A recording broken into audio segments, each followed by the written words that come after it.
Yes, breakfast waffles. Because it has holes and different shapes, and you can add any topping you like.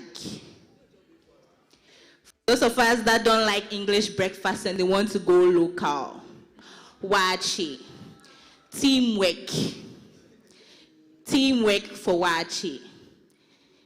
You can get, it doesn't go alone, not just the rice and beans, but you need your wele and your talia and everything to make it complete, teamwork. So instead of writing teamwork, you will draw wachi for me. Do you understand? So we are drawing one breakfast meal to represent a value needed to be an effective world changer. Please, we'll be coming around to see what we are drawing. Those who are getting redo in creative arts, today we'll see you.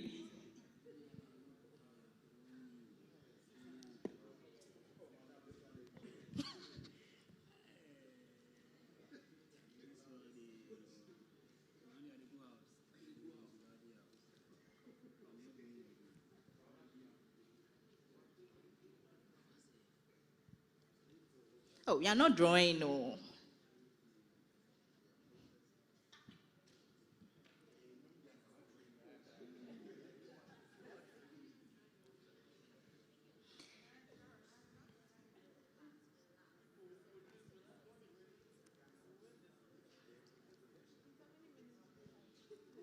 Please, we have 1 minute more.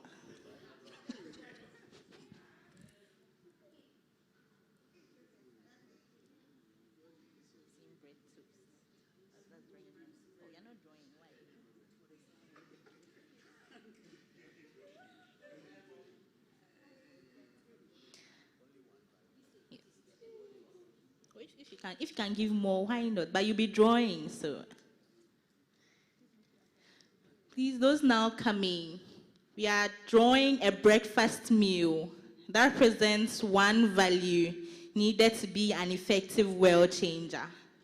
One breakfast meal to represent one value needed to be an effective world changer.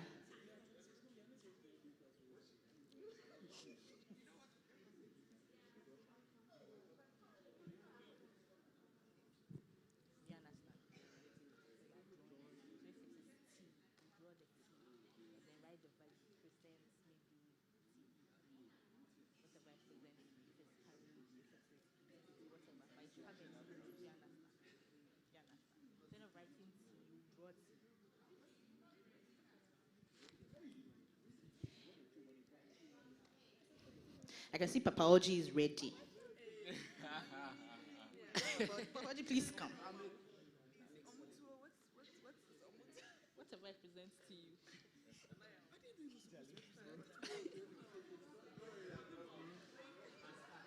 Please, so you show us what Oh, okay. So before breakfast, it be out at the room more time. So, and then for, I think, so my value is strong connection. All right, strong connection. So when you see the oats, you can pick it one by one, and then by the time you do the oat itself, you can't separate them again.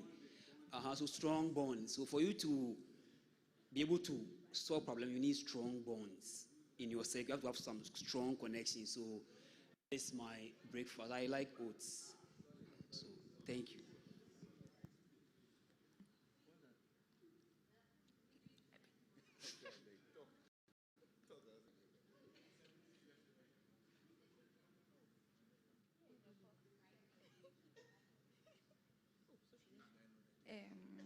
Mine is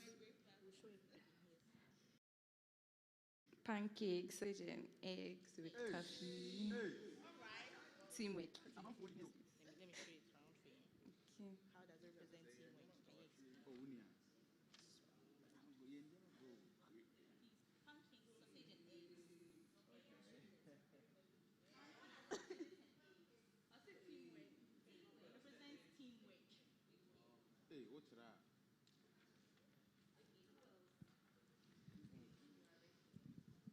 Hi.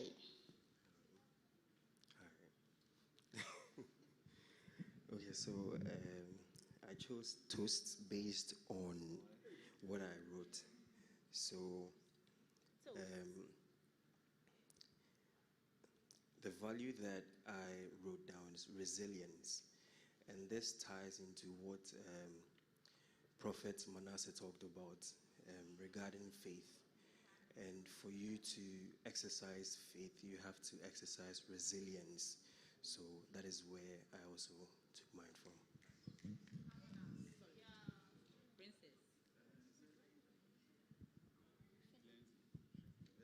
I drew a bowl of porridge and bread. It's simple and effective, so humility and the strength that humility brings.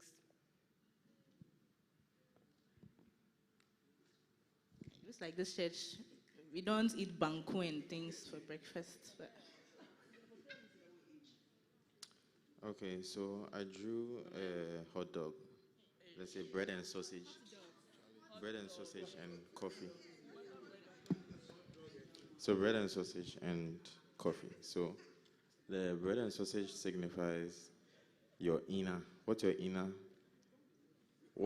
have in your inside will decide how productive you are or how tasty you are. And your coffee signifies service. last person. So I have kinky and fish and pepper with a glass of beetroot juice. So it stands for perseverance and endurance. Because when you eat kinky in the morning, the whole day which name.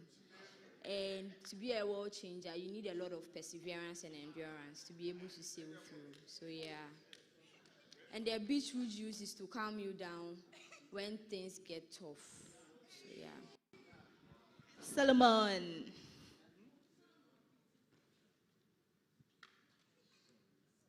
So I drew pizza, especially when it hits hard from leftover pizza from the previous night. And this signifies our connectivity as well. Thank you. Pizza, pizza, pizza. Oh, relax. Oh. Okay. So please, I have fruits and a warm cup of beverage, depending on what you want, and then a slice of bread, and it signifies discipline.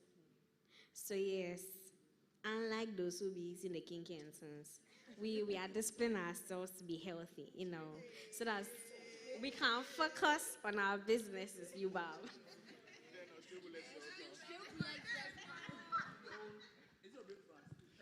Amen. Let's put our hands together. These were very interesting breakfast submissions. Amen. So I'm just here to welcome us to today's session. Today is a very, very, very important part of our Youth Power Summit. It's our business breakfast meeting, and it's been designed to awaken us to make an impact beyond our localities. So today, we are going to do two things. We are going to listen to a speaker. He'll be introduced shortly after I leave. Please, let's listen very attentively and see what we can pick. Then we are also going to break into groups, and we are going to, in real time, build businesses. So the MC will come at a point. He'll come and tell us what the numbers on your sheets mean, and then we'll build our businesses from that. We have very, very seasoned business leaders around who are going to mentor and guide us. By the time we are leaving here, we'll be able to use the business model canvas by Alex Osterwelder. It has 9 building blocks, and we'll be able to build our own business plans from that. Okay, so please, to everybody present here, you're welcome. Today is an opportunity to learn, to dream, to build. Let us engage fully. Make sure you participate. Don't sit at the back, try and give an excuse that you are working. Please participate. Make sure that you are mentored, you are guided, and you have something substantial that you are leaving with this morning. Amen. Okay, so we are moving further into the program. Amen. So, like our sister, Mrs. Atin, just said, we, we have been graced with a very important personality this morning. His name is Mr. Daniel Dotse. He is the co-founder and CEO of Lead for Ghana, a non-profit organization dedicated to expanding educational opportunities in this country. He also serves as the group CEO of Lead for Africa, which encompasses Lead for Ghana and works to provide quality education, leadership development, and economic opportunities for young people across the continent of Africa. Mr. Dotse holds a master's in biomedical engineering from Cornell University and a Bachelor of Science in chemistry with minors in economics and physics from Arcadia University. Somebody say solid. His studies at Cornell were supported by the Lester B. Knight Scholarship, awarded to outstanding students pursuing engineering and business. Motivated by a stark contrast between his higher education experience and the limited resources in Ghanaian schools, Mr. Dotse founded Lead for Ghana in 2013. And through the organization, he has developed leadership programs and fellowships that empower young people to teach in undeserved communities. Among his impactful initiatives is the establishment of a library in Ghana capable of housing 30,000 books, providing essential resources to students. Now, before dedicating himself to education, Mr. Daniel Dotse worked as a biotechnologist at Regeneron Pharmaceuticals. He also holds leadership positions as board chair of the Africa Dyslexia Organization and also a board member for One Africa. A passionate advocate for innovation in education, Mr. Daniel Dotse promotes the use of technology and artificial intelligence to equip African youth with the skills needed for the future. His work reflects a deep commitment to bridging educational gaps, empowering youth, and transforming the learning landscape across Africa. Please help me welcome Mr. Daniel Dotse.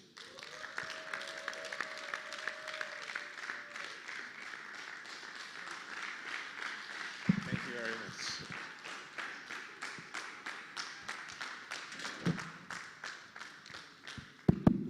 Good morning, everyone. Before I go ahead today, I've been thinking for the past week exactly what I should tell you guys, whether I should put together a presentation or not. But then I decided it's better if we just have a conversation, okay? So I'm going to keep my talk quite short, and I'll allow you to ask questions, because it's out of your questions that I will get to understand what you really, really want to take away from today. But that said, I'm going to tell a very brief story about my life trajectory. It will give you a little bit of understanding of where I am today and where I'm trying to go tomorrow. And then out of that, you can ask me any questions as far as business and youth is concerned. But I have to acknowledge at least the pastors in the room, and also to the organizers. Thank you so much for putting this together and also just inviting me to spend time with you. I think spending time with young people in this country has become the most paramount thing. And if people don't take notice of that, it might not actually be an advantage for the country, be a disadvantage. So every year, I tell people if you're above the age of 40, everything that you're doing, you should include the youth in it. It's super, super important, and I'll tell you why. Anyway, so my talk today, I'm titling it Connecting the Dots, okay? Or you can only connect the dots looking backwards. So I come from a middle-class family, or I was born into a middle-class family, fortunately for me. And what that means is, it means my parents could literally afford to take me to any schools that they chose to take me to. And that itself that privilege separates my life from a lot of people's life, and I don't take that very lightly. So my dad, back in those days when Kwame Nkrumah was president, he came up with a program where they would take students from Ghana and then take them out of the country to go and learn whatever they are learning there and bring the knowledge back to Ghana, which I thought was a very brilliant idea. So my father happens to be one of those young people that Nkrumah took out of the country. He ended up in the Soviet Union, today known as Russia. Long story short, from there he came back to Ghana. When he came back to Ghana, he was posted to go to the northern part of Ghana to go and help develop the agricultural sector in the northern part of Ghana. So just like any good parent or father, wherever you're going, you take your children and your family with you, right? So, took all of us, ended up in the northern region. And when we got to the northern region, I was relatively very young. But my parents, also being such believers in education, thought, let's put our kids in the best possible schools in the northern region. So they put us in a school called St. Gabriel's. Now, St. Gabriel's was the school where I think we were about 80 students in one class. My class 1 and class 2 was combined. So as the teacher is teaching class 1 stuff, the class 2 guys have to be listening in some corner. When she's teaching class 2 things, the class 1. The advantage is if you're in class 1, you're already learning class 2 things before you even get to class 2, right? And when you're in class 2, you're being reminded of your class 1 stuff. Anyway, it was not a pleasant way of education because we barely even had textbooks to write in. Sometimes we didn't even have chairs to sit on. So I didn't like school. I'll get to school, and then I'll just linger around, play with my friends, and when it's time to close, head back home. At some point, I even told my parents they don't need to come and pick us up from school. We'll come home, by ourselves. The reason is we were not going to school in those conditions. My mom noticed and said, you know what? For my children to have a better education, we have to move away from the north. Again, this is where privilege comes in. So we moved from the north, came back to Accra, and then they put us in the private school system. Everything changed. My teachers showed up on time. My classrooms were decorated. They gave us too many homeworks and so forth. But I got to notice that my life trajectory was shifted not necessarily because of money, but because of geographical location. In the northern region, it wasn't that we couldn't afford to go to private school systems. They were there. It's just that they weren't good because St. Gabriel's was a private school system. In Accra, there are private schools here as well, but the educational system was just totally different. So from this private school system, I ended up in a school called Achimota. I don't know if you guys know Achimota School. Apparently, it's the only secondary school in Ghana. That's what I'm told. So I ended up in Achimota School, studied science in Achimota, and then from there I got a scholarship and went to the States. I studied chemistry, physics, and economics. But I always remembered, I had friends back home, so every December I'll come. Back then there was nothing like Dirty December or anything. But every December I'll come back home, visit my parents, and I also try and check in with my friends and so forth. And I noticed that the conditions that existed when I was a kid growing up in primary schools, this condition still existed in some of the schools of today. So I made it a point that when I go back to the States, I will go in there and raise some funds and do what I can do so that the next generation does not have to face the same educational challenges that I faced. At this time, I think I was about maybe 19, 20. So I go back to the US. I went to see the university president. And I told him I want to build a library for a community in my country. And he said, young man, this is a very laudable idea, but do you know what it would take to be able to do this? I said, no, but I'll try anyways. So I contacted a company called Better World Books. And what Better World Books does is it helps you do book drives on campuses. So I did a book drive, and then I took that book drive, and I noticed that the books that people were donating were like university level books, right? So people in primary schools cannot use university level books. So I founded an organization called Books for Africa. And at this point I was 19, and I'm stressing on the ages for you to understand something. I did my research and then found an organization called Books for Africa. And what Books for Africa did was they would ship containers of books to any part of Africa, and you can tell them which level or which grade that those books should be for. So I did a book drive on campus, took the books from Better World Books, sold those books to Books for Africa so they can source us, and then raised that money and then paid back Books for Africa again and said, now, instead of, me shipping university books, now I want books from grade 3 to about grade 6, because those are the books that I needed. Well, as the books are being secured, there was no library in Ghana. So if they ship the books to Ghana, where are the books going to end up? Right? So then I flew to Ghana, and I went to see a member of parliament for a community called Akachi in the Volta region. I said, look, I want to construct a library, but I want the library to be big enough that every school in this community can have access to this library. I think at that age, I was probably about 20 years by then. So I spoke to him, he's like, oh, it's something that he also wants to do. And the thing about politicians is, if there's something that has structure around it and it's about to be election, it's a perfect opportunity, right? Because that's a way of saying, look, I've done this. And I took advantage of that as well. I knew this would speak to his political ambition. But at the same time, I also had my own goal to achieve. So I worked with him, we found the land, raised $250,000, built this library, shipped the books from Books for Africa, and then it came down to Ghana, about 30,000 book capacity library serving a lot of schools. By the time the project was done, I think at this point I'm probably about 21 years old, about that age. This changed my life.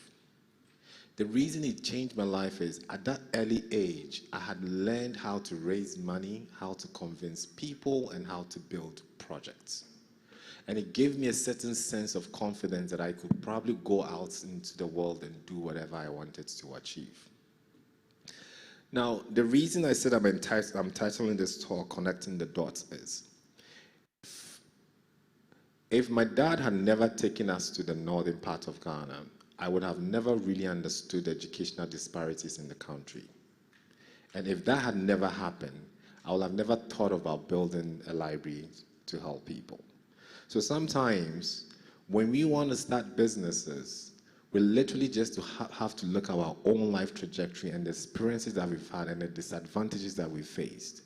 Because the disadvantages that you have faced is not just left to you. Someone else is facing the same disadvantage. So if you can solve for those disadvantages, you are solving for a lot of problems for other people. Because most of the times when people want to start businesses, they go out there and try to do what everybody else is doing. Today you ask young people, what are you doing? I want to start my own business. What do you want to do? I want to sell wigs. I want to sell skincare. I want to do, things around. And I tell you, the market is so choked. If everyone is selling wigs, everyone is selling skincare products, who's actually going to buy them? Because the inspiration of going into that business is solely driven by money. And if it is solely driven by money, believe me, when the hard times come, you will quit. Because it's not been driven by passion. But if you're going to start a business and you're doing it from a place of passion, something that you already love to do, something that has to do with solving other people's problems, your rate of success is much more higher. But most importantly, when you run into problems, you find whatever means possible to solve those problems. So it has to come from passion. Now, long story short, back to my library story. So this library is being built. I go back to the States. I decide to do my master's. I'm starting working in a pharmaceutical company. I decide to come back to Ghana and check in on the library. And then I get to the library.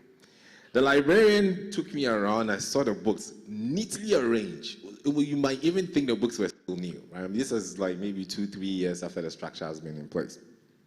So I spoke to the librarian. I said, how come the books have been well arranged? He was like, we wanted to show you how well we've kept the books,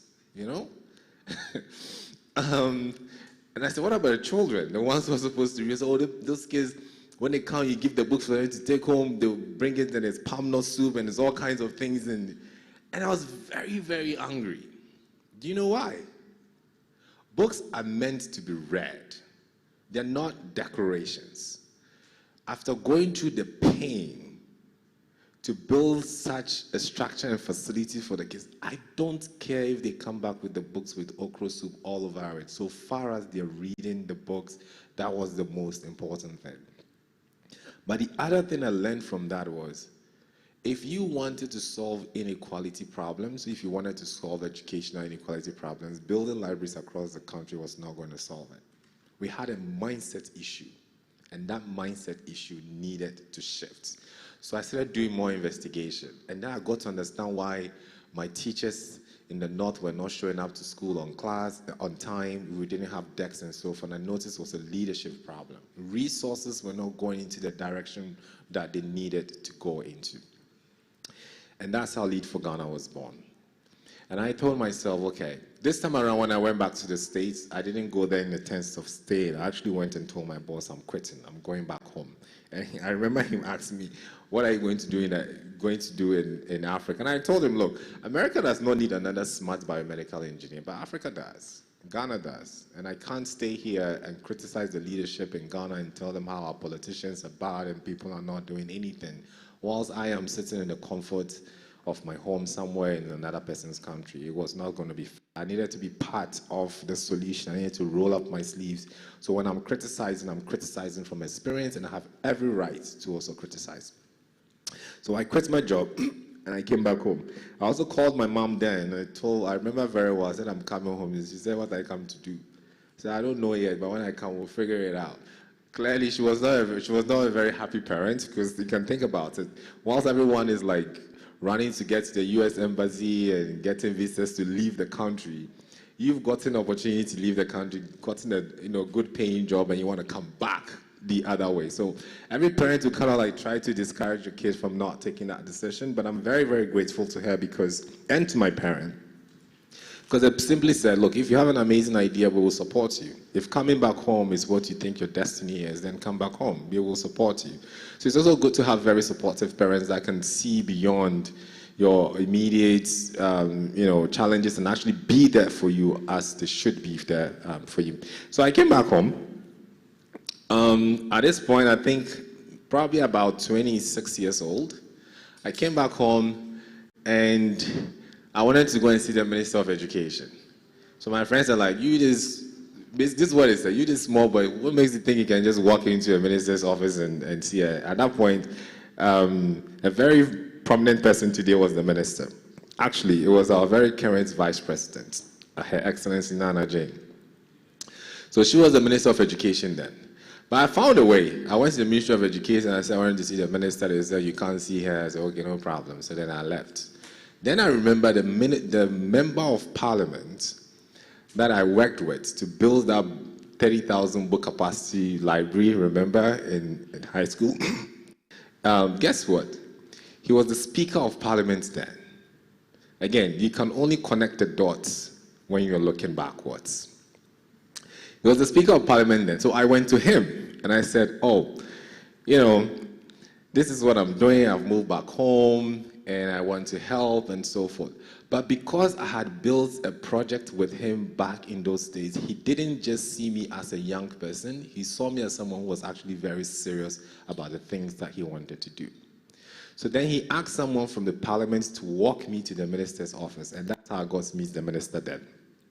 So I met her, and I gave her this elaborate plan of how to affect the educational system in Ghana, how to build leadership for young people, and so forth. And this is what she said too. Young man, why are you rushing? Take your time. When your time comes, you'll be able to achieve all this. I was a little bit disappointed because the country I was coming from, nobody tells young people that take your time. You're pushed to actually do more. You're pushed to start businesses. You're pushed to go out there and build big things. So I also began to notice a certain mindset shift between how the older generation relates to the younger generation in this country versus how the older generation in other countries relates to the younger generation in those particular countries. The next year, I went to a conference and Lead for Ghana won, I think, the most innovative organization in Africa. And guess who was sitting in the crowd? Our very Minister of Education. And when I took that award, she came to give me the biggest hug I've ever received. Ever. You're proud of us, you've put Ghana on the map, and so. And then we became friends. Okay. But in her eyes, the first time she saw me, she only saw a young person. I had to demonstrate something to prove to her that I'm someone worth taking quite seriously. So Lead for Ghana was born, went to universities, recruited young people, and then we placed them in underserved communities to serve as full-time teachers for 2 years. But whilst they were there, we teach them how to raise money, because by the time they have to leave those schools, they have to have also built libraries, canteens, and schools. Why? Because in my personal experience, those were the things I was doing when I was young. So anyone that comes out of that program has a legacy attached to their name. They can always point to a community somewhere in Ghana and say, I built this and I changed this particular community. And that gives them the same confidence to go out there and do other things. Again, we can only connect the dots looking backwards. If I had never worked well with that member of parliament and helped build that library, I would have never gotten that meeting with the Minister of Education, and certain doors would not have opened for Lead for Ghana. The reason I say this is, when you're moving forward and doing things, just treat people well. Treat people from a place of empathy. Treat people from a place of respect, and don't burn bridges, because you will never know when you have to go back to those people. Now, this message is also going to the older generation. So you can tell your parents, you can tell people who are probably above the ages of 50 and so forth. Because I've walked into rooms, and the one thing I always hear is, the young people in this country are so lazy. They don't want to work. All they do is they're on TikTok and all kinds of things. And then I ask them, who raised them? These young people that we are complaining about, who raised them? They didn't raise themselves. Someone raised them. It's your generation that raised them. So if you claim they're not doing certain things, you should look in the mirror and ask yourself, where did you go wrong? Right? Because whatever their actions are, they are a reflection on you as the older generation. And because I was asking them those questions, I have to be asking myself the same question as well. What do I want to be true for the next generation of young people in Ghana? Do I also want to sit somewhere and be blaming them, years later? Young people in Ghana are lazy, they don't like to work, all they're doing is on social media and so forth. No. The onus will fall on me to make sure that the next generation does a better job than I do. So as we are also thinking so hard in terms of navigating the world that we live in, we should also be thinking about our younger brothers and sisters. What examples are we sharing with them? What is our lifestyle telling them? Because if we don't do the right things, you will also sit there someday, and then they will also be complaining about you, and the cycle keeps going on and on and on. In terms of business in Ghana, I'll be quite straightforward with you guys. It is really tough. It's really, really tough to start a business in this context. It is not for the faint-hearted at all. And the truth of the matter is 95% of businesses in Ghana fail within 3 years. So if you're moving into this business line, you just know that the chances of failure is really, really high. And unfortunately for our context, when you fail in one business, people don't give you the opportunity to start another one. So it's most like you have to do it so precise the first time that you don't fail. In other worlds, there's something called risk capital. In America, for instance, their risk capital is about 90%. What that means is someone would take a 10% chance on you, which is they just need to have an idea that 10% of the business that you're going to start will succeed. Just 10%. And they'll throw money at it. This part of the world, sometimes people want to make sure that it's 100%. If you're lucky, maybe even 90%. But no one can predict the future. So if your risk capital is so low, who is going to really start businesses? Nobody knows. You can't have 100% chance that before I put money behind this person's business is going to start. And that alone has created a huge divide between the businesses that are created in Africa and the businesses that are created out of Africa. The other thing that also worries me is the unemployment rate, especially in this country. In Africa, it's high, but in Ghana, too, it's very, very high. Unemployment rate in this country is about 25%. Do you know what that means? 1 out of every 4 young people in this country is unemployed, completely, no job at all. Now, the other 75% that are employed, 70% of that are vulnerable and self-employment, which means they are not necessarily in any strong formal sector. These are things that they are doing themselves, selling things on social media here and there, trying to collect money, and which is not a stable form of employment. And the reason it's dangerous is because when people don't have jobs to do, what do you think they do? They put that energy and effort into other things, crime, all kinds of other things. And that also needs to shift. But there's also a group of young people that I'm so inspired by. They're doing incredible things. They're taking the most risk that you can think about. And they're all here. They're not people that travel to get any experiences whatsoever. They've got their education right here in Ghana. And they're building amazing businesses. And they're trying so hard to raise every single penny that they can. And what also makes me so proud of them is they also employ other young people. When I meet a young entrepreneur and they tell me, oh, I employ 100 people, I employ 200 people, I have so much respect for them. The reason I do that is because they're feeding 200 livelihoods.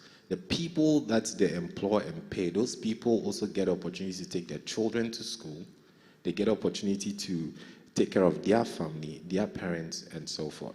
And because they can do it, that gives me so much hope that if you give the young Ghanaian the opportunity, the space, and the room, they will always, always deliver and deliver at the highest level. And to me, that's what gives me so much hope for the future.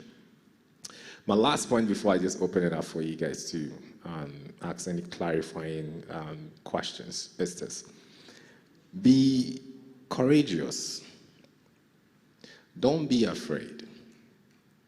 Pick up your phone and make phone calls. Stop trying to depend on aunties and uncles and who I know to get this done for me whatsoever. If you have a strong idea that you really, really want to see come alive, go after it. It's a numbers game. People will say no to you so many times, but that should not discourage you. It shouldn't. If I take my own personal life experiences, I would say probably for every 10 people that I spoke to about either Lead for Africa or Lead for Ghana or Lead AI or any other corporation or business I've started, probably 9 people said no to me. I'll pause here. Good morning, thank you.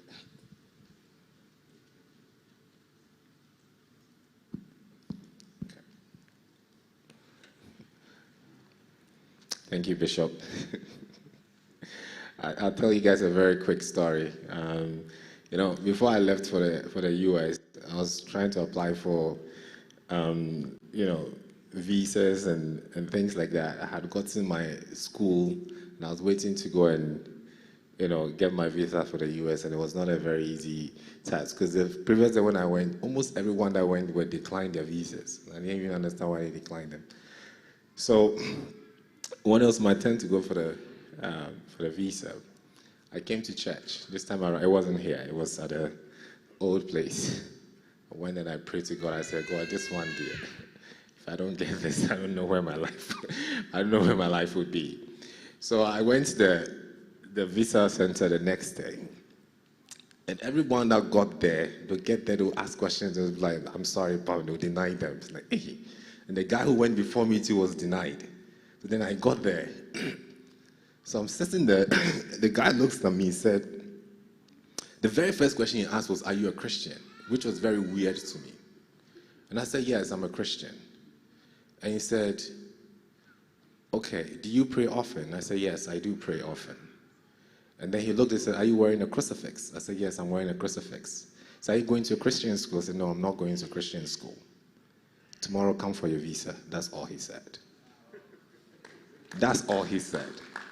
And it dawned on me, see, when God does things for you, you can't attribute it to man.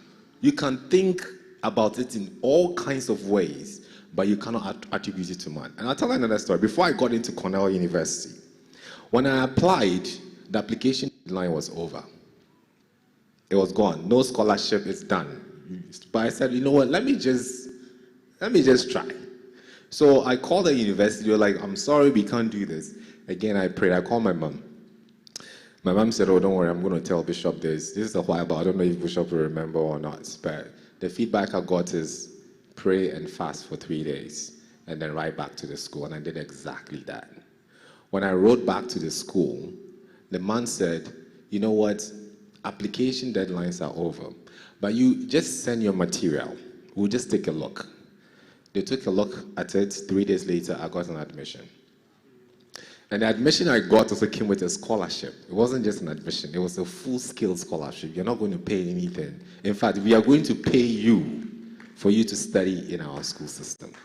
See, when God wants to do things for you, again, you cannot attribute it to man.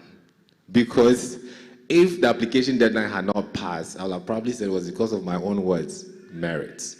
But the application deadline was done. They had picked people from all over the world. There was no reason I should be part of those group of people. But I was picked. If God is for you, no man can be against you. But to finish my other point today is be courageous. Pick up the phone, call people. They are going to say no. It is okay. I tell people when someone tells you no, it's a speed bump. It's just telling you to slow down. It redirects you. Take that redirection. Sometimes we get too, how I put it, we get too discouraged to the point where we don't want to move forward again because one or two people have said no to us. And I meet young people all the time. I'm looking for a job. I haven't found a job. How many resumes have you sent? Oh, I sent 2 resumes. So you're not serious. You can't send 2 resumes to 2 companies and then give up. When I was looking for a job, it was like a job finding a job. Every day I would send 10 resumes. It's true. Every day I would send 10 resumes out. That was my goal. So in a week, how many resumes are those? 50. Every single day. But when you do that, the following 3 weeks, I started getting a lot of interviews as well. And then out of those interviews, you land a job. So you can't send 2 or 3 resumes out and then think, because I sent 2 or 3 resumes out here, I can't find a job. I just say, oh, I've given it to my uncle to give to somebody else. Your uncle is also busy. He has kids and stuff that he needs to take care of. So my message to you today is work hard, but as you work hard, don't be afraid of no's. Let people say no to you, you'll learn from it.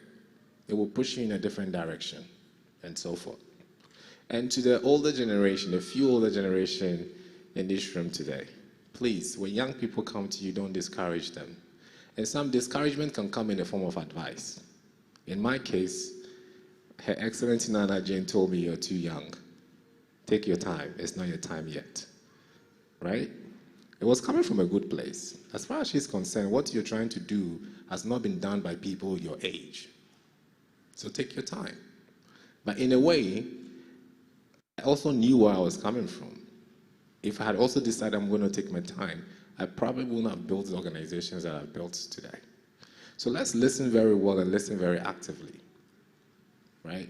The fact that our imagination cannot go beyond a certain level doesn't mean their imagination cannot go a certain level. And what I mean by this is, who said it? Said when you can't see yourself achieving something, by default, you also don't see why someone can achieve that. Does that make sense? Like, if you think about it very deeply, oh, maybe you're 32 and you just couldn't conceive the idea of you doing that. The advice you give to somebody else is to take a different trajectory.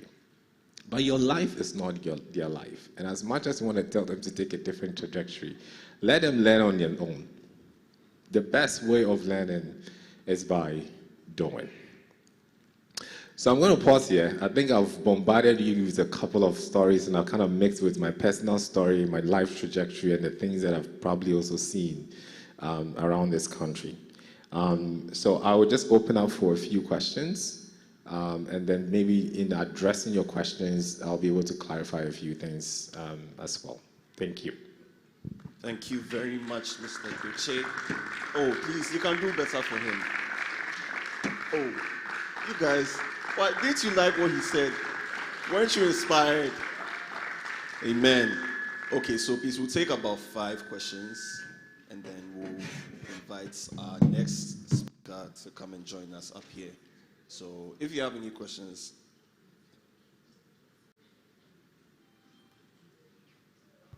So thank you, Mr. Daniel. I'm particularly inspired by your story. But then these are questions that I prepared before coming. Okay. And it has to do with the financing gap. Okay. And I think you touched on that. And then you mentioned that you've trained people to also raise funds. Because personally, I've been very frustrated when it comes to financing businesses, because some of us do not have the leverage that you probably had, and the kind of people that you're related to, because just a name could change everything for somebody.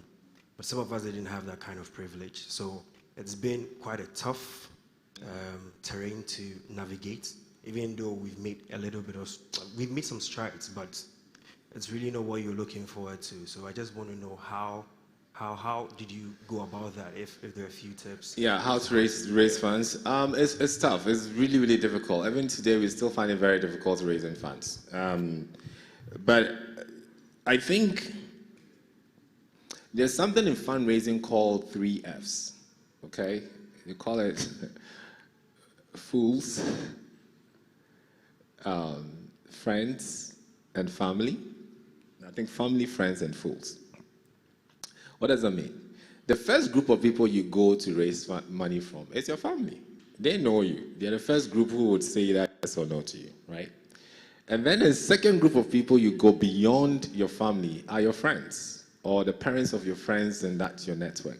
And then the third group of people they call fools. The reason they call fools is they don't know you at all. There's nothing there. So they're literally just giving you the money, hoping that, you know, your character is good and so forth, right? So you have those 3 categories. But what I've come to notice, because your friends and family are giving you money not because of your product, they're probably doing you a favor. But the third group that don't know you, and they will probably give you more money than anybody else. People give funds to a product or to some form of an experience. So before you raise the money, make sure you're raising money against a product, a prototype, something. Show something. Either that or show interest. Okay? If I came to you and I told you I've gone to campus, I had this design, let's say I'm trying to build a t-shirt business. I've designed this t-shirt and I showed it to 100 people, and about 95% have shown interest. They didn't say they're going to buy it. They've shown interest of buying it. The likelihood of me funding that is easier than someone who just comes to me and said, I want to go and build a t-shirt company, give me money. Do you understand what I'm saying? One person has shown a certain level of traction, that there's something there, they've actually done something. So when you're going into those rooms, have something tangible beyond the idea. Because a lot of people have so many ideas, but have something tangible. And those tangible things are not necessarily expensive, and they're not things that actually even come with money. Because the funder just wants to see that you've demonstrated some kind of action, right? Is that helpful? Okay. Any other questions? Any other questions? Okay, so I have a question myself. Okay. So, what advice would you give an entrepreneur who, like you said, who didn't have your level of privilege to be connected to certain people or certain classes of people? So, someone who has limited resources but has a world-changing idea. What advice would you give to such a person? Like, what would be the first few steps? Okay. By the way, I wasn't born with these connections. I built them. I wasn't born with them. So that's what I'm saying. As you're growing, just make sure you're treating people with empathy. Go, push ideas, have conversations, because you don't know who will become who tomorrow. And even amongst yourself, right? For all you know, you're sitting to the next president of Ghana. You're sitting with the next minister, next CEO. Those people become your social network. But to give you advice, I'm saying these are the 2 things, right? First of all, do something that doesn't even feel like work. So it has to come from a certain space of passion, desire, zeal. Okay? Because if you don't do that again, you will quit when things become hard, because things will always become hard. There's going to be days where you're going to have cash flows problem. There are good days where the whole day everyone has said no to you and you feel dejected. And if you're not doing something that you truly love and truly passionate about, every normal human being will just stop. So the first thing is make sure you're passionate about it. The second one is don't be afraid to say no. I tell young people all the time, I mean, you're young. If you make a mistake, what do you think is going to happen? You have time. You can try again. You have traction, right? So if there's any time in your life that you should take risk, it is now. Take the risk now. Don't wait. And don't be afraid of no's. And then, of course, in doing all this, make sure you're having fun, because you don't want to lose your youth. Your youthful days are also for, learning and just living. So make sure you don't lose out of that. But the other thing is make sure you stay grounded in God. Make sure you stay grounded in God. I tell people, I'm not lucky. Everywhere I'm here or whatever, it is by the grace of God. That's as simple as that. Make sure you stay grounded in God. That's it. Thank you so much, Mr. Dotse. I think there's one question. One more question, sorry. Okay. Thank you, Mr. Daniel. I think you made mention of the youth now are supposed to be courageous, and also your decision making in quitting your job or what you're doing in the States and moving down to Ghana. I just want to seek some clarification as to, are there some things that an individual needs to know? Like, for example, if a youth is in a well-paying job and also has a brilliant idea, what things would the youth needs to look up for to know that he can move from what he's doing now to chase after those dreams?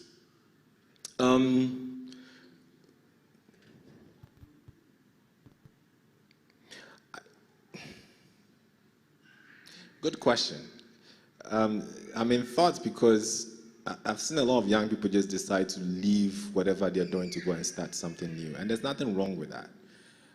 But before you do that, just be a little bit smart about it as well, right? So before you leave your job to go and start something, I would always say build some runway for yourself. Runway means at least save enough that for the next 3 to 6 months, if you don't get anything coming, you can live off of. Because what happens is the moment you quit that job without having a source of income, your very natural sense as a human being is to take care of yourself. So you have to go find something else to be sustaining yourself, and nothing will be taking away the time from the idea that you have. So the first thing is build a runway for yourself. 3 months, 6 months, that's fine. So that 3, 6 months, all you're doing is focusing really, really hard on that particular idea to succeed. Even better, get an idea to start taking off, where it gets to the point where it's bringing in some income, then you leave the other job, but try and secure yourself really well. But the core of your question is, what does the young entrepreneur need to know before they go after that particular product? Solve a problem. Ask yourself, the product that I'm designing or the experience that I'm creating, what problem does it solve and for whom? You also have to be very clear. Who has the purchasing power to buy your product? And that's one thing that a lot of us also make mistakes of, is when we create things, we just create it. We don't have a segment of, okay, maybe the middle class in Ghana can afford this, or maybe the upper class in Ghana can afford it, or maybe this is something that anybody else can afford. Because if the middle class can afford your product and you're selling it to the lower middle class, guess what? Even if they love your product, you just don't have the purchasing power to buy it. So, classify your market itself. Once you classify your market, get a few people to either commit to buying it or to give you strong feedback. And that's probably be 10 people that you really respect. When I say respect, these are people who will tell you the truth. They're not going to sugarcoat anything. They will tell you, look, this product is bad, don't do it, or this experience you're creating doesn't make sense. Take their advice. Other people, just because they want to be encouraging, will tell, oh yes, I've seen things that, you didn't show it to your friend. Your friends are not good friends, because good friends will not tell you to go into this kind of things, But find people that you respect that also respect you, who will tell you the truth. and then show them your product and the things that you're trying to create, and take the advice from that. But make sure you have a base, a safety spot, so you don't go back into the unemployment line. Yeah.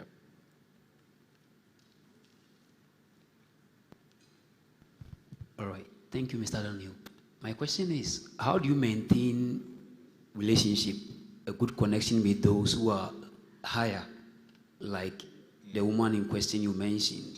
Because sometimes you get opportunity to meet people who are up there, but how to manage it after the initial contact becomes a problem. So how are you dealing with yours, and some practical tips you can give us? So, good question. It comes down to networking. And networking, I think we think about networking in the opposite way. When you go to an event, if you ask them, oh, I'm going to go to this event and network, what do you think they're going to do? Say, oh, I have some business cards. So they see somebody, my name is Daniel, it's nice to meet you, I do so and so, can I have your card? They'll give the card to you. So they go around, they've collected a lot of cards. When you send an email, what do you think happens? People don't read those emails. You've lost that connection. Networking is not about what you can get from somebody. Networking is about what you can give to somebody and how you can improve their life. And you can always support or improve someone's life in one way or the other. So this is what I would do. Let's say I want to raise money from Bank of America. And the head of Bank of America is maybe some Ghanaian that I know is going to be at a particular event. I would do my research to even know which high school did they go to. Why? Because if I know if you went to Achimota, I went to Achimota, I'll start my story from there. Because it builds that personal connection, right? I'll do all my research. I'll understand what the bank even needs. So when I meet that individual, it wouldn't be give me this. It would be this is what I can do to advance whatever you're doing. You make yourself much more memorable when somebody knows that you were there to actually help, not to take something from them. In the case of the member of parliament that I told you, I didn't go to him and said, oh, give me money to go and build a library. I said, I want to build a library in this community that will support schools in your community. That is a support system. Do you get what I'm saying? So no matter how young you, it could be something little. It doesn't have to be something grandiose whatsoever, but do your research. Make sure you're communicating to the person how you can help the person. When I met the minister I didn't say the Ministry of Education to give me funds to do whatever. I said, this is what I can do to help the Ministry of Education. So networking becomes, what can I offer? When people know you can offer something, they are more susceptible to listen to you. But once in a while, send something. It could be an article. So what I would do if maybe you come from Kenya and I met someone, I see there's news about Kenya, I will forward it to you. Even though I don't need anything yet. It's how do I put it? You're cultivating the individual. So I'll send you an article here. I'll send you things that I think you are interested in. Or maybe if I write something, I'll say, oh, take a look at it, and so forth. That way you keep the connection going. But if it is just, if it is always asking, trust me, they'll probably block you. Or even if they don't block you, you're just not going to pick up, but you wouldn't know why they're not picking up. Okay, so two things. What can I offer to somebody? The other thing is, what is the news interest you have in things that you think you can just send to them to keep the, the relationship going? Yeah, cool. All right. Thank you, Mr. Dotse. I think this has been an insightful session. My question is, in Ghana, it appears if you are looking for funding, you can only get it from politicians. Because it's still all money. But, abroad, you have all these, Shark Tanks, you go pitch your idea, and then people decide whether they want to invest or not. Yeah. Are there such opportunities here? If there are, could you walk us through it? If there are not, is there a way you could tap into funding from abroad, for example? And how do you navigate that process? So is there a way you can tap into funding from abroad, and are there opportunities for fundraising here in Ghana? Well, let me start with your first comment about politicians. These people are very interesting, I've just gotten to find out certain information about certain people, and I tell myself, if Ghanaians knew this, I don't think these people will be able to be driving around the street freely, because it's just completely unforgivable. what pisses me off the most is, and maybe I'm deviating a bit, but I'll come back to your question because I think this is quite important. What annoys me a lot is if you're going to take resources from this country, at least reinvest it in the country, right? Like if you're going to take it, reinvest it, start a business, something, reinvest it because then the economy benefits. What is the point of taking resources and putting it in another person's country? And then when you're taking it out, you have problems. It makes no sense. I really don't get it. And I hope that, as people grow up and we're getting into public positions, even if you find yourself wanting, always remember your country and reinvest that money into your country. Are there opportunities in Ghana to raise funds? Yes. But they're very limited. And it's very much, unfortunately, it's kind of like, it's segregated to a certain group of people. Right, so you kind of have to know somebody that can hold your hand and take you into these particular rooms here and there, which also becomes important. The school you go to matters a lot. No, it's true. The school you go to, it really, really matters. That's your social network. So those of you who didn't go to Achimota school, I feel sorry for you. The school you go to really, really matters.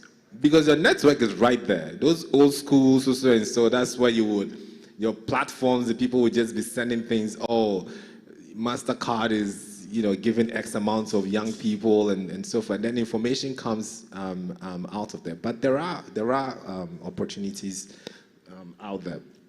The ones I can give you right now, I think I mentioned MasterCard. I think they are very much about young people. They are very bullish about young people, especially young women. If you're a woman with an amazing idea and they think it's good, they will fund you all the way through, okay? I think now they probably even have a program with APSA, where if you're a female, you go to APSA, they'll give you, it ranges between 100,000 Ghana cedis and 1 million Ghana cedis as grants. A grant is, you don't have to pay back. It's not they give you that money, they give you the support, they give you the training that you need as well. So there are a few ones. I know the Gates Foundation is doing a few things around those areas as well. So there are a couple of opportunities. The only thing I don't like is these are not Ghanaian-born opportunities. These are not Ghanaian. I wish Ghanaian business people could also start Shark Tank so that every funding is not necessarily coming from outside of the country. Because of social media, yes, you can also tap into funding outside. Social media is not that bad. It's the way we use it, really. Because there's a lot of information out there that you can glean from. If you use it in a negative way, it will affect you in a negative way, right? Today, you can find all kinds of VCs. And if you don't have LinkedIn, please go and form a very professional LinkedIn profile, okay?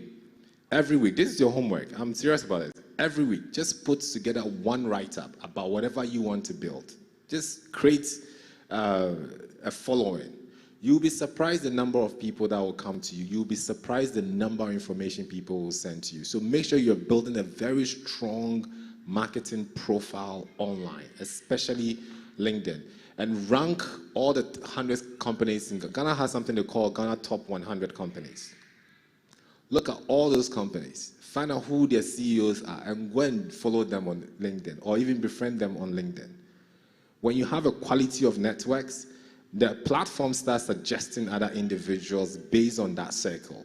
That's how you also begin to build your social capital online and then tap into those. But most importantly, take your kids to good schools.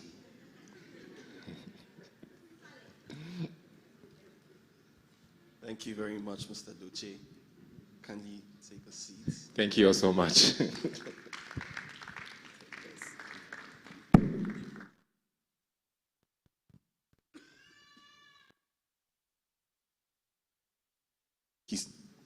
So like he said, please take your kids to school, to good schools, okay?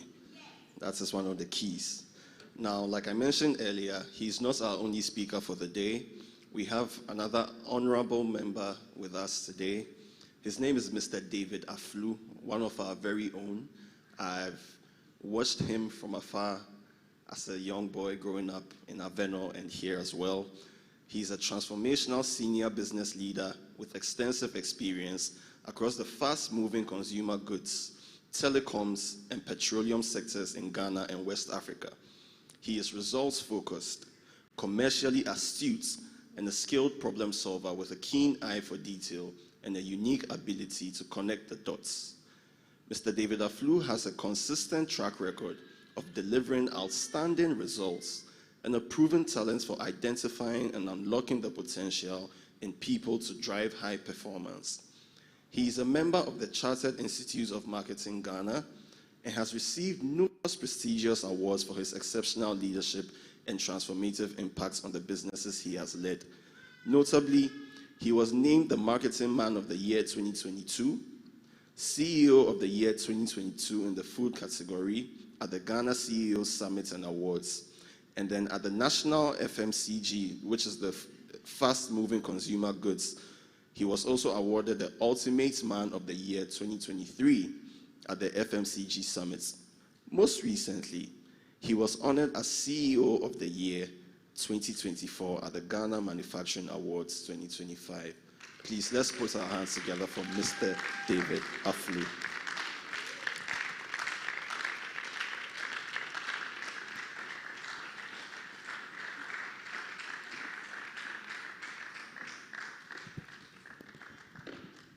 So before we get into the next part, I just want him to also give us a brief story about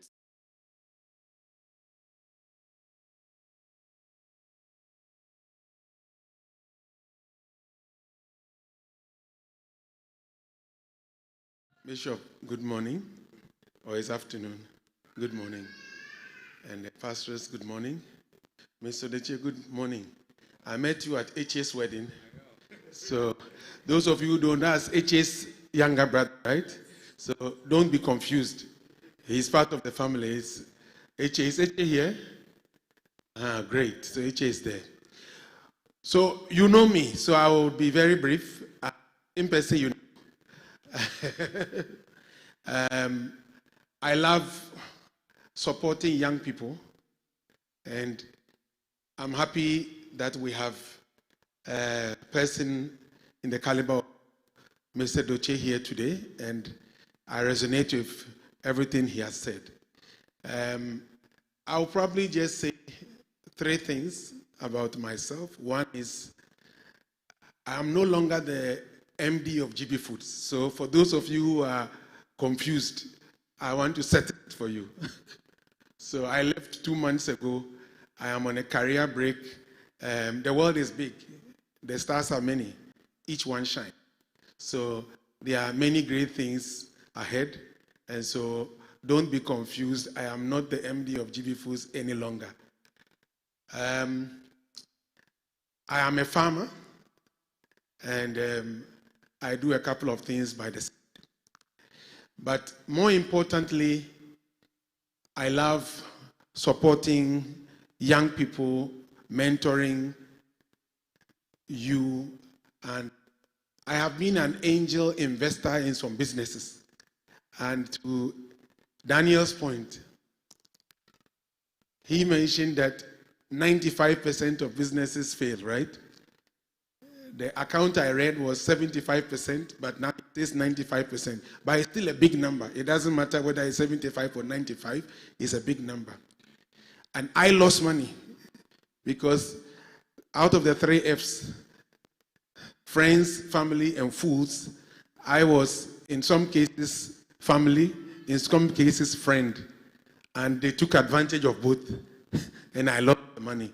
In other words, it is not easy to do business here. And if you are going to position yourself and get support from anybody, please do your homework very well. Because yes, you may have an angel investor who may trust your reputation and put 10,000, 50,000, 100,000 in your business. But please do your homework so that the likelihood of failure reduces. Hallelujah. I would end there, Mr. MC. They know me, so there's no need to bore you more. I am still the chairman of the marriage counseling unit in this country, in this church. Still counseling chairman. So those of you who intend to marry, you will meet me somewhere, somehow. Thank you.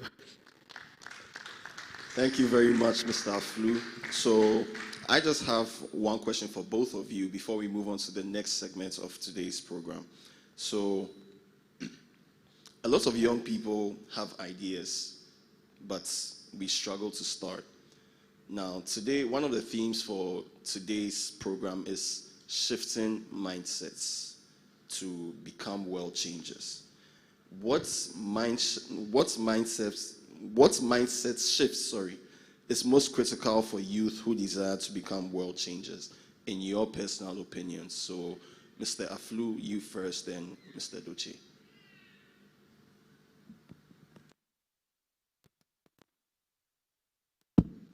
So, mindset shift.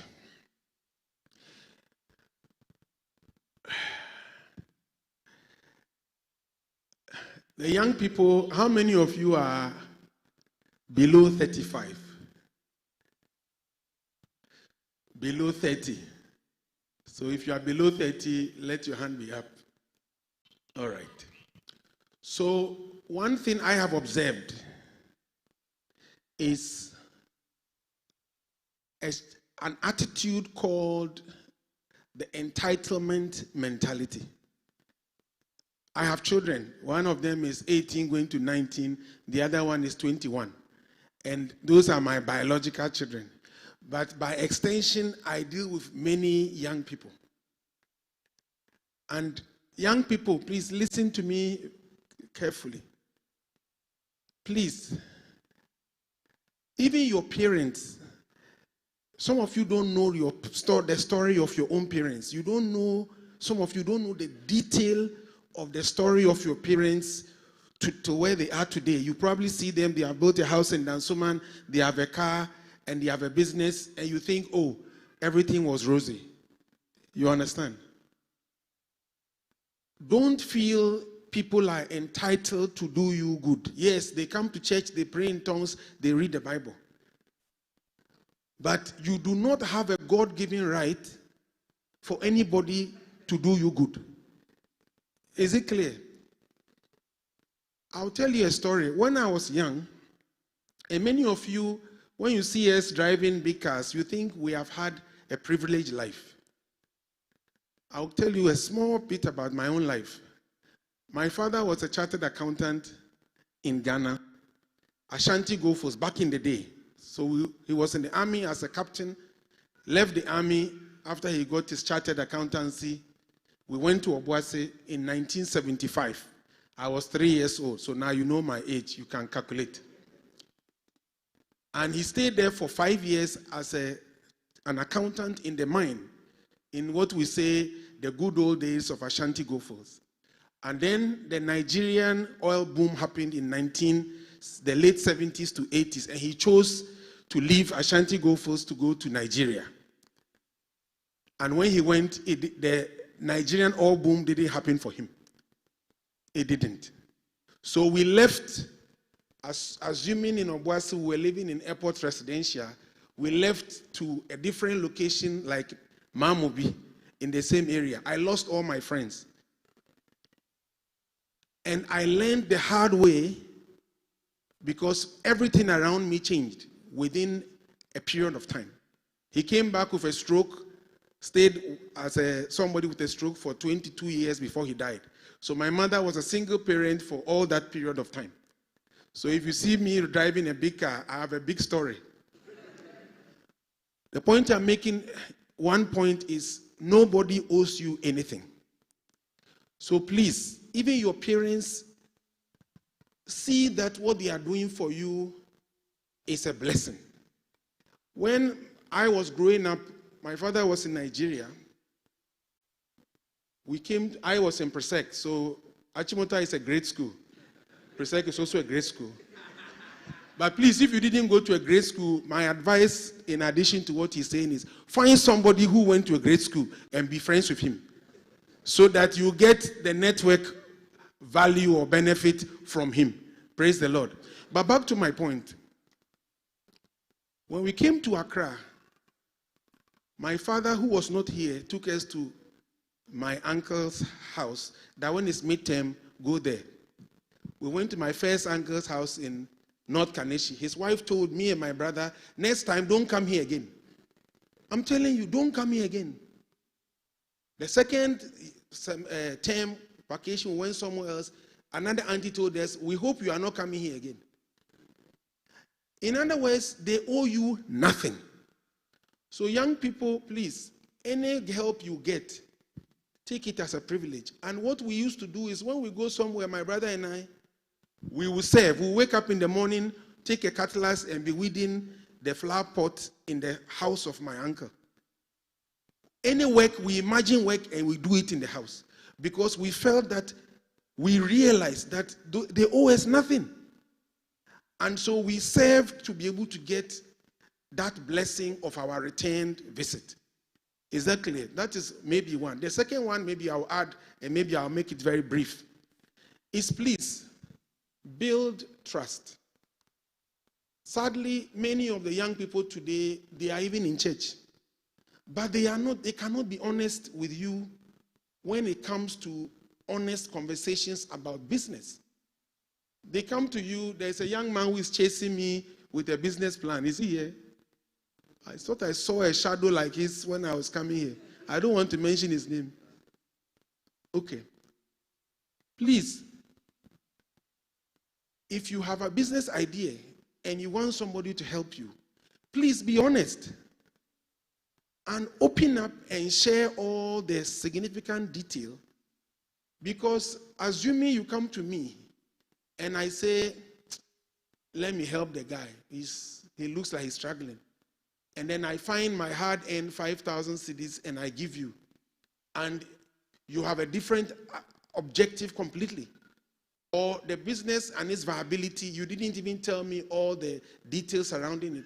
I think you have not only let yourself down, but you have left down future people who will come to ask. So, like I said, I've invested in 3 businesses, they all let me down. So now as an angel investor, when somebody comes and they are talking to me, I use magnifying glass, triple magnifying glass to see. Hallelujah. Thank you very much.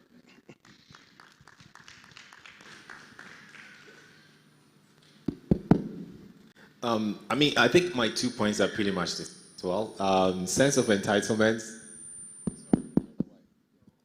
Okay. Sense of entitlement, yes, we've seen it because that's what has been promised to us. What did we say in Ghana? Go to school. When you go to school, there's a job waiting for you. So when there's no job, everybody is blaming the government and everything else. Do you know why? Because in our parents' time, when you go to Lagos and you're done, you had companies literally coming to you, trying to woo you. They tell you, we'll buy you car. And so our parents cry, God. Now, the reason to me is like, if that's what you had, the least you could have done is to maintain the status quo, which means if we also go to school and we are done, there should be companies waiting for us, begging for us to come and work for them. The fact that they're not doing it means we went back, we didn't go, forward. But that doesn't mean, again, that anybody owes you anything. You have to go out there and make it happen. My advice for you is, how bad do you want it? If you don't want it that bad, don't start it. How bad do you want it? Because if you really, really want it that bad, nobody will tell you to get up and go and do something. And most of the time, a lot of people have ideas. Ideas is ideas. There are thousands of ideas. Actions speak louder than words. Yeah? Take the first step. The universe will find a way of moving itself around you. Just move. But you have to move first. So please just move. The last one is, who knows what Joshua chapter 1 verse 9 says? You can look it up. Yeah? Yes, I'll read it. It says, remember that I have commanded you to be determined and confident. Don't be afraid or discouraged, for I, the Lord your God, am with you wherever you go. To me, that's the one verse that gives me peace. This is not an advice, this is a command. When you read the word of the world, the word of the Lord really, really well, there's aspects that are mostly like, advice, you can choose to do this and that. And the other aspect that are commands. Commands, God is not having a discussion with you. He is talking to you and telling you to do a specific thing. And if you understand that truly well, as a young Christian, you should have no worries about your businesses. I have commanded you to be determined and confident. He also says, for wherever you go, I am there with you. So if you're feeling any discouragement or fear, it's not coming from God. Snap out of it immediately. Just know it's not coming from God. Let this verse push you forward. And I think that also helps our mindset. And the last point I've probably made. Look, if we have teachers in this room, please don't kill the confidence of your students. Because I see that mindset thing, it starts from the classroom. You raise your hand, you answer a question, you get it wrong, and then they beat you. Why would a teacher even beat you for answering a question wrong? So because of that, you grow up with that kind of mindset. The moment you hear no, you stop. It needs to change from the classroom. And it's not your fault, but if you do any Sunday school teaching, you do some the side teaching of kids, please encourage them right from those classrooms. So their mindset will be different from a few of ours. Yeah? Thank you. Thank you so much. Thank you so much. So we are going to move on to the next parts of today's session. We are going to break our way into groups. But before we do that, there'll be a short video for us to watch so that we all understand what is about to happen.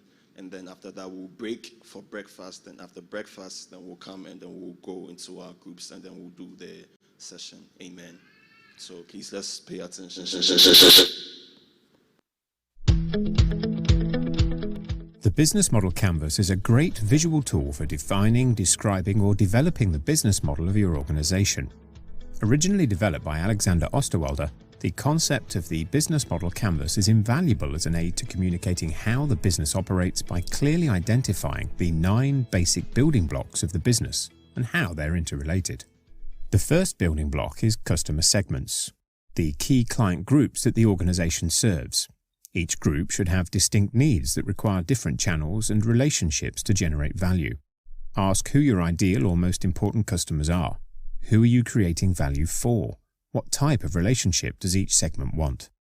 This may mean that you need to decide not to serve certain groups of customers so that you are using your resources efficiently. The way in which you create value for your customers is described as the value proposition, that aspect of your product or service that distinguishes you from the competition. How do you create value for your customers? This can include the way in which you design your offering or create a premium brand. It could be that you offer a unique experience, or that you provide something at a significantly lower price point than your competition. Value can also be created not by price, but by speed of delivery, or an enhanced service.